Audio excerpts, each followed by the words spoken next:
پاکستان میں اس وقت 27ویں ترمیم اور پھر اس کے بعد 28ویں 29ویں 30ویں اپنے جو چاہے آپ کا حسن کرشمہ ساز کرے، تو یہ سب کی گونج ہے۔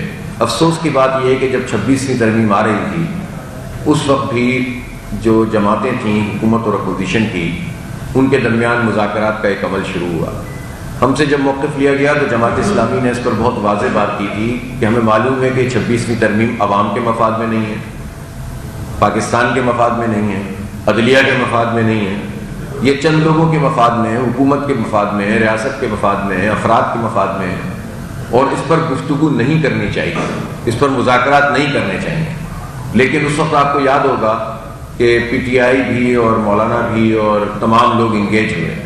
ہم سے جب بھی بات کی گئی ہم نے کہا کہ انگیج نہیں ہونا چاہیے، اس لیے کہ یہ ایک طریقہ کار ہوتا ہے کہ آپ 4 باتیں کہتے ہیں، 2 سے پیچھے ہٹ جاتے ہیں اور 2 اپنی مرضی کی منوا لیتے ہیں، اور وہی ہوا۔ اور بالآخر 26ویں ترمیم جب پاس ہوئی، اور اس میں ظاہر ہے اس وقت پی ٹی آئی نے تو شرکت نہیں کی تھی لیکن مولانا نے اس کی حمایت کی تھی، اور اس کے علاوہ ظاہر حکومتی پارٹیاں تھیں، لیکن اس ترمیم میں بھی یہ بنیاد رکھ دی گئی تھی کہ ایک نیا بینچ بن گیا تھا اور ایک طریقہ کار طے ہو گیا تھا، اور سینیورٹی جو ججز کی تھی اس کے بجائے 3 ناموں میں سے جو ہے وہ اس کا تقرر کرنا، اور اس طرح عدالت کے اوپر ایک طریقے سے انہوں نے ضرب لگائی تھی۔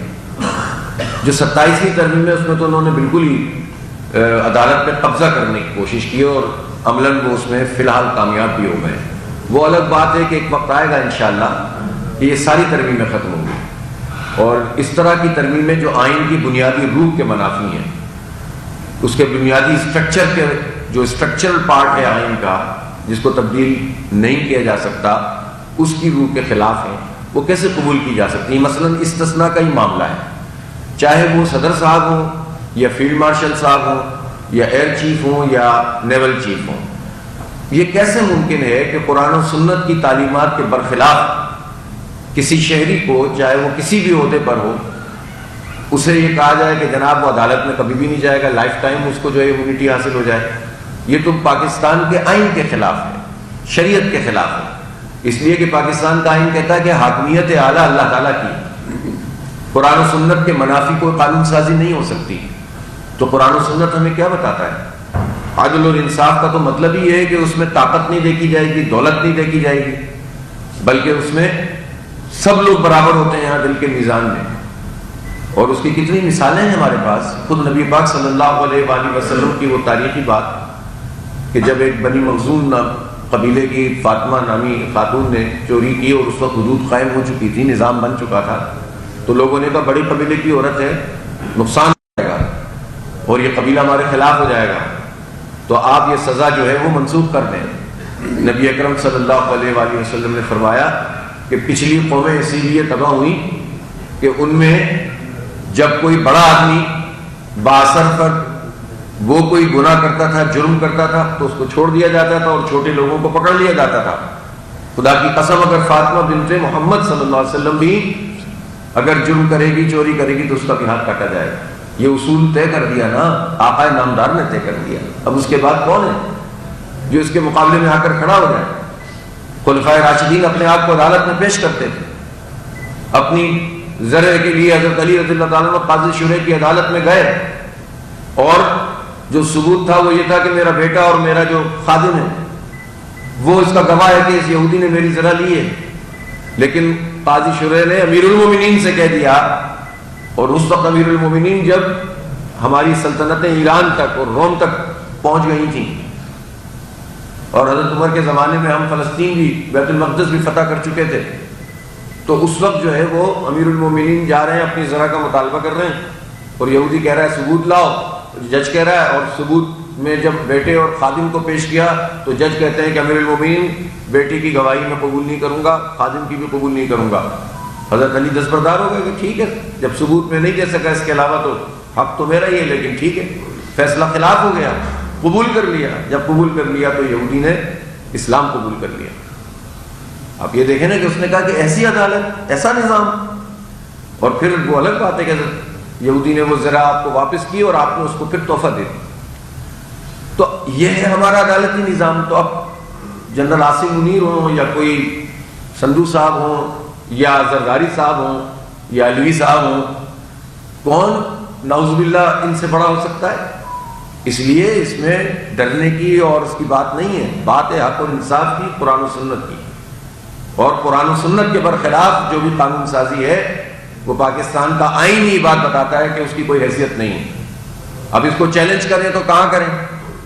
عدالت بھی ان کی ہے، لیکن پھر بھی بہرحال نظام تو وہی چل رہا ہے. تو 26ویں ترمیم کو بھی چیلنج کیا گیا ہے، اس پر بھی پروسیڈنگ جاری ہے. اب پتہ نہیں اس کا کیا حال بنے گا. اور اب 27ویں ترمیم کا بھی یہ معاملہ ہے.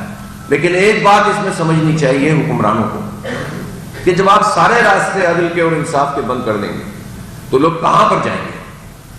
اور اگر لوگوں نے پھر اپنی عدالتیں لگانا شروع کر دی اور یہ عدالتیں سڑکوں پہ اور میدانوں میں اور چوکوں پہ اور چوراہوں پہ لگنا شروع ہو گئی اور ان کو کوئی سمت مل گئی تو بھی، اور اگر نہیں ملی تو جو انارکی ہوگی اس کا کون ذمہ دار ہوگا؟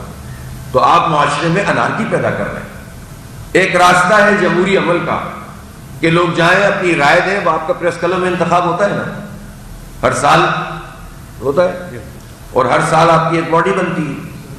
کراچی پریس کلب میں بھی ہوتا ہے، ہم دیکھتے ہیں وہاں پر بھی، اور بھی جگہوں پہ ہوتا ہے.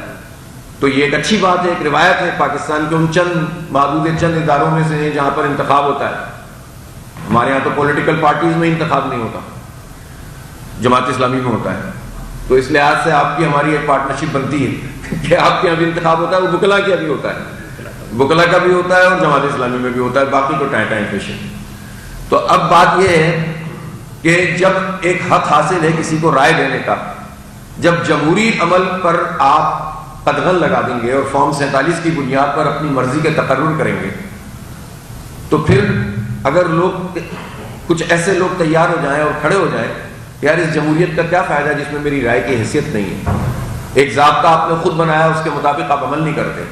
پہلے آپ طریقوں سے پارٹیوں کو اٹھاتے ہیں، بٹھاتے ہیں، بندے توڑ کے دوسری پارٹیوں میں داخل کرواتے ہیں. پھر اس کے بعد جب پارٹیاں مضبوط ہو جاتی ہیں تو ان کو آپ سپورٹ کرتے ہیں. پھر کبھی آپ ناراض ہو جاتے ہیں، ان کو آپ گرا دیتے ہیں، اور جب گر جاتی ہیں تو پھر اس کو بعد بالکل ان کو ختم کرنے کی کوشش کرتے ہیں، پھر نئے بندوبست شروع کر دیتے ہیں.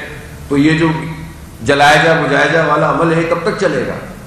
اور جب ایک قانون ضابطہ موجود ہے کہ جو ووٹ پڑ گیا چلے ان حالات میں بھی، تو اس ووٹ کو تو کم از کم کنسیڈر کریں. جب آپ اس کو بھی کنسیڈر نہیں کریں گے اور فارم 47 کی بنیاد پہ تقرر کریں گے، جب جمہوریت میں سے اعتماد لوگوں کا اٹھ جائے گا تو لوگ پھر کیا کریں گے؟ پھر جب لوگ جمہوریت کو نہیں مانیں اور کہیں کہ ہم آئین کو نہیں مانتے، جمہوریت کو آپ کہتے ہیں باغی ہے، تو باغی بنا کون رہا ہے؟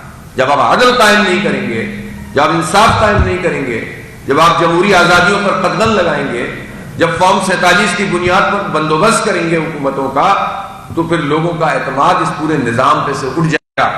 اور پھر جو افراتفری و انارکی ہوگی اس کا کون ذمہ دار ہوگا؟ اس کا ذمہ دار نہ کوئی پارٹی ہوگی، نہ کوئی انڈیویجول ہوگا، نہ کوئی گروپ ہوگا. اس کا ذمہ دار یہ ریاست ہوگی.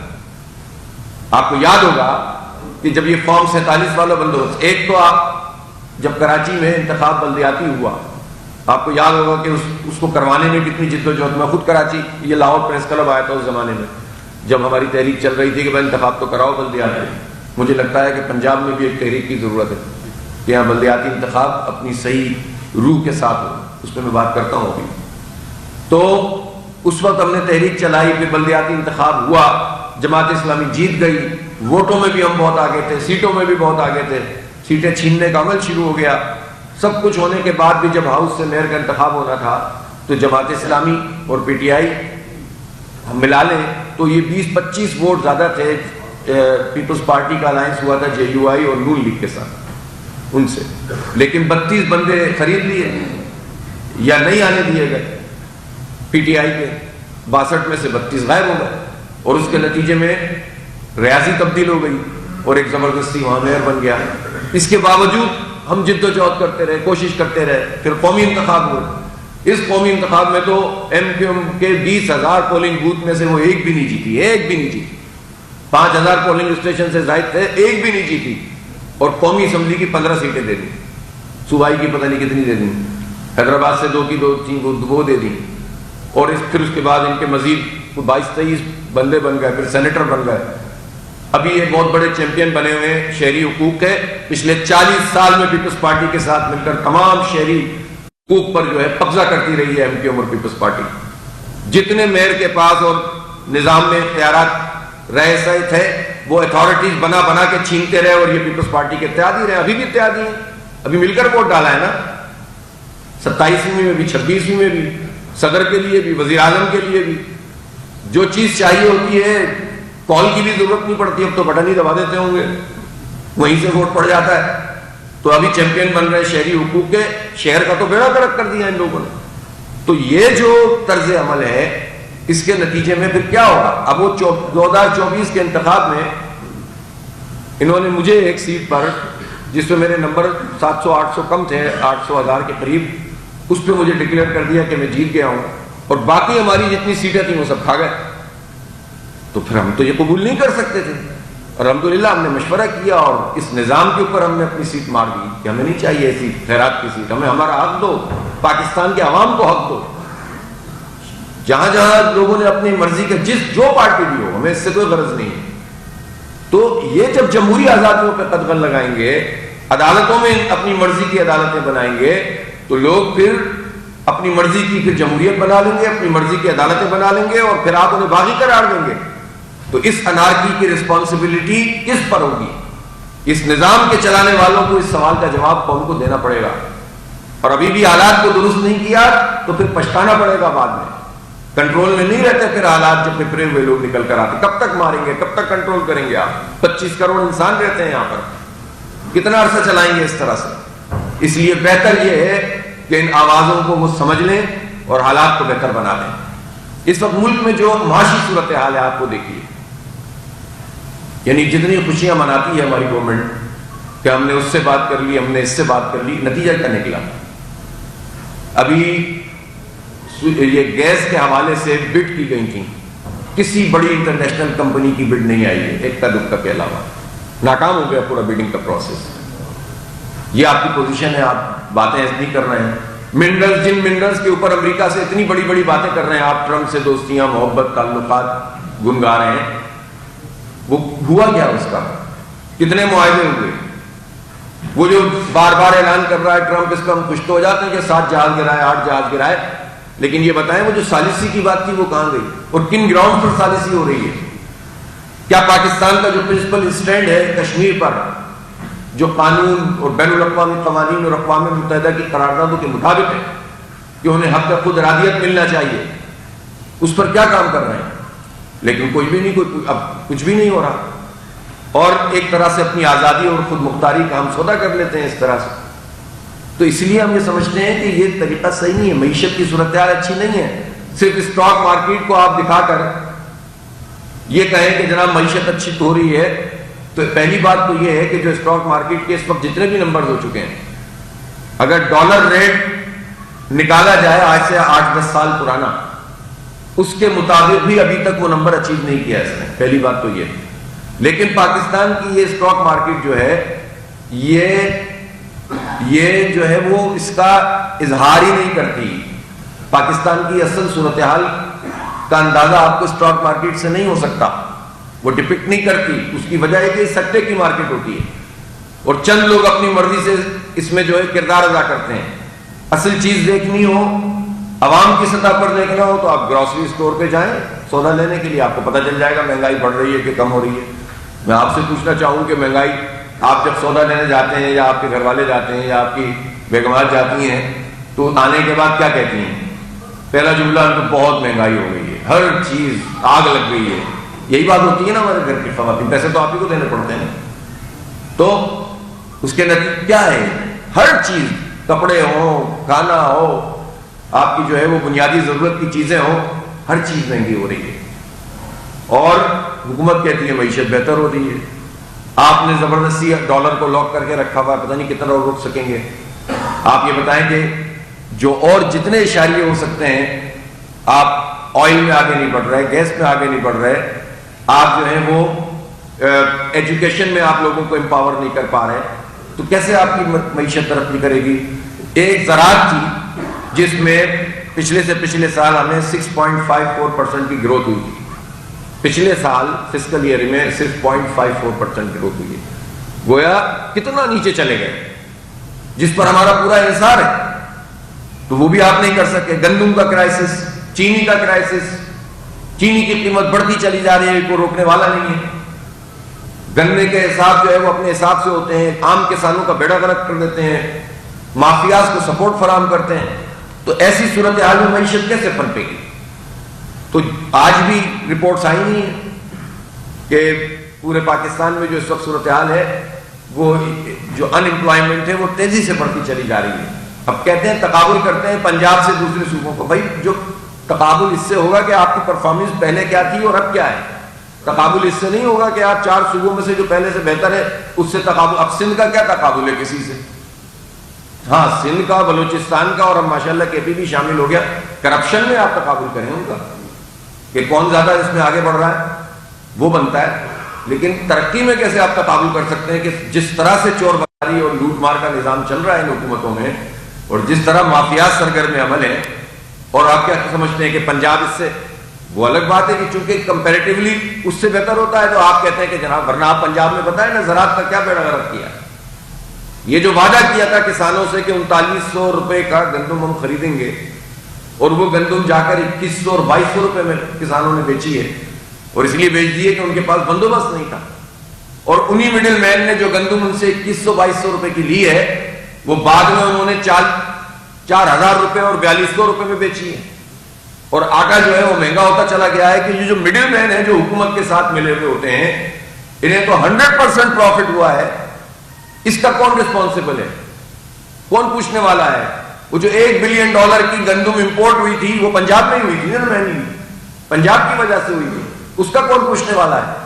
تو جو مجموعی طور پر صورتحال ہے معیشت کی، اگر آپ ہر شعبے میں جا کر دیکھیں گے وہ نیچے کی طرف جا رہا ہے. پھر ہم معیشت کیسے بہتر ہو جائے گی؟ اس لیے اس پورے نظام کی تبدیلی کی ضرورت ہے. ہم سے وعدہ کیا گیا تھا کہ جو انٹرسٹ ریٹ ہے یہ مارچ 2025 میں ہم سنگل ڈیجٹ پہ لے کر آئیں گے. ابھی بھی 11% پہ چل رہا ہے. تو پھر آپ کی انٹینشن کیا ہے؟ سود ختم کرنے کی انٹینشن تو نہیں ہے. 26ویں ترمیم میں جو لالی پاپ دیا گیا تھا کہ اس میں مذہبی اسلامی ٹچ ڈالنے کے لیے، لوگوں کو یہ بتانے کے لیے کہ ہم نے تو بڑا کارنامہ انجام دیا، جبکہ آئین میں پہلے سے موجود ہے کہ سود کا خاتمہ ہوگا. لیکن اس میں ایک تاریخ طے کی گئی تھی کہ 2027 کے 31 دسمبر تک یہ ہوگا. تو ہم یہ پوچھنا چاہتے ہیں نا کہ اس پر بتدریج کم ہونا چاہیے تھا نا. پھر تو کتنا کم ہوا سود کا ریٹ؟ تو 11% سود کے ریٹ پہ آپ کیا سمجھتے ہیں کہ معیشت بہتر ہوگی؟ جبکہ آپ 1% بھی کم کرتے ہیں تو سینکڑوں ارب روپے کا فائدہ قومی خزانے کو ہو جاتا ہے. لیکن یہ کرنے کے لیے تیار نہیں ہے، سودی معیشت ختم کرنے کے لیے تیار نہیں ہے. عام حالات لوگوں کے غربت میں پچھلے 3 سال میں مزید اضافہ ہو گیا، اور یہ بڑا سیریس سوال ہے بے نظیر انکم سپورٹ پروگرام کے لیے. بے نظیر انکم سپورٹ پروگرام کے نام سے جو پروگرام چل رہا ہے اس میں کرپشن ہے اور لوٹ مار ہے.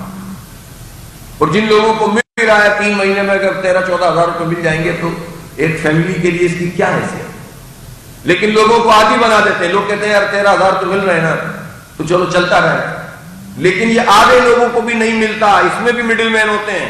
جہاں آپ دیہاتوں میں، آپ شہروں میں جو لوگ اپلائی کرتے ہیں ان کے جو ہے وہ کچھ لوگ ہوتے ہیں کہ جو ان کے شناختی کارڈ پہلے لے لیتے تھے، اب ATM کارڈ لے لیتے ہیں اور آدھے پیسے کھا جاتے ہیں. ان کے غریب لوگ ہیں، جاہل لوگ ہیں، ان کو پتہ نہیں چلتا. اور وہ کہتے ہیں کہ تم ہمارے ساتھ چلو گے تو تمہیں یہ ملیں گے. تو کتنے لوگوں کو یہ ایکسس حاصل ہوتا ہے کہ وہ حکومت سے بات کر سکتے ہیں؟ تو عملاً تو یہ حکومتوں میں شامل لوگ ہی یہ کام کر رہے ہوتے ہیں. تو بے نظیر انکم سپورٹ پروگرام اس لیے آیا تھا کہ یہ غربت مکاؤ پروگرام ہے اور انہوں نے اس کی اجازت کی تھی. اب 700 ارب روپے آپ اس پروگرام میں ڈال رہے ہیں، 300 ارب روپے بھی لوگوں تک نہیں پہنچ رہے ہیں.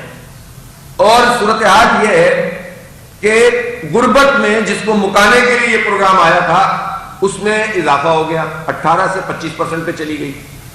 اور اب پاکستان میں 44% لوگ غربت کی لکیر سے نیچے زندگی گزار رہے ہیں، پہلے 40% تھے. تو پھر اس کا مطلب ہے یہ پروگرام تو نہیں چل رہے نا. یہ جو 400-500 ارب روپے آپ اس پروگرام میں ڈالتے ہیں، اگر آپ فری IT پروگرام شروع کر دیں نوجوانوں کے لیے ان پیسوں سے، تو پاکستان کی جو ایکسپورٹ اس وقت $3.5 بلین ہے IT کی، یہ کم از کم $6-7-8 بلین تک پہنچ جاتی ہے اگر یہ 3-4 سال سے یہ کام کر رہے ہوتے ہیں.